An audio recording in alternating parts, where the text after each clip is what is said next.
今天早上来看《毁灭》的第一场，超多人的。这个海报超漂亮，值得收藏。不枉我这么早起来看，值得了。我只能说，看完这一场电影之后，我兴奋的心情久久不能平复，实在是太好看了。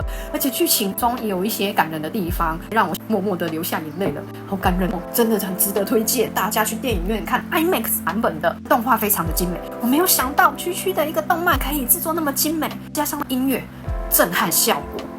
爆场啊，超级兴奋的！我看完之后就觉得，天哪，我想要2刷，然后下一周再拿另外一个新的海报。